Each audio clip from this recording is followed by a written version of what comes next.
میں ہر صنف میں دو طرح کے لوگ پائے جاتے ہیں. ڈاکٹروں کی مثال لے لیجئے. کچھ ڈاکٹر وہ ہوتے ہیں کہ جو محنت سے انہوں نے میڈیکل سائنس پڑھی، ٹریننگ حاصل کی، اور اس کے بعد وہ خلوص کے ساتھ کماتے بھی ہیں، اس میں کوئی شک نہیں، کماتے بھی ہیں، لیکن نیت ان کی یہ ہوتی ہے جب کوئی مریض آتا ہے کہ اسے مجھ سے نقصان نہ پہنچنے پائے، ایسی دوا دوں کہ اسے شفا حاصل ہو جائے.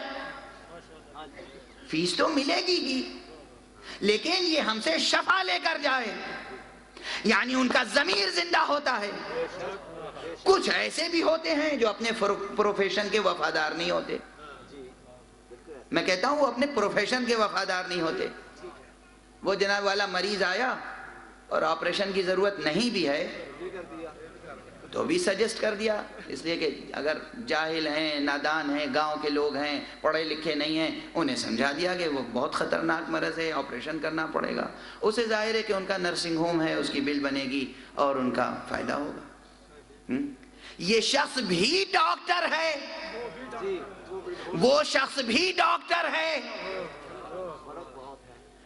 دونوں نے ایک ہی علم حاصل کیا،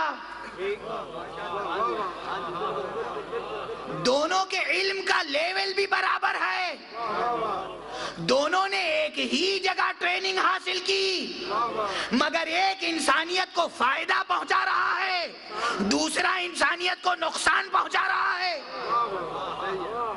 جیسے ڈاکٹر دو قسم کے ہیں، ایسے ہی علماء بھی دو قسم کے ہیں.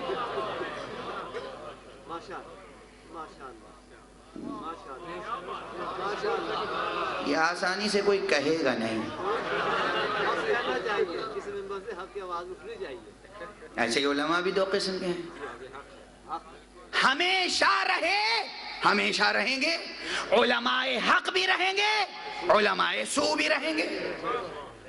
وہ علماء بھی ہیں کہ جو علم دین حاصل کر کے خدا کی خاطر زندگی بسر کرتے ہیں، اور وہ علماء بھی ہیں جو علم دین حاصل کر کے صرف نفس پرستی میں مبتلا رہتے ہیں.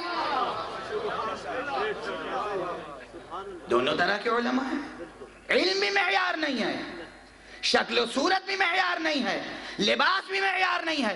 اور جب بات اس سے بھی آگے بڑھ جائے، علماء میڈیکل سائنس میں پہنچ جائیں، میڈیکل سائنس والے علم دین میں آ جائیں، تو اور بھی قیامت ہو جاتی ہے. صلوات پڑھ دیجئے محمد.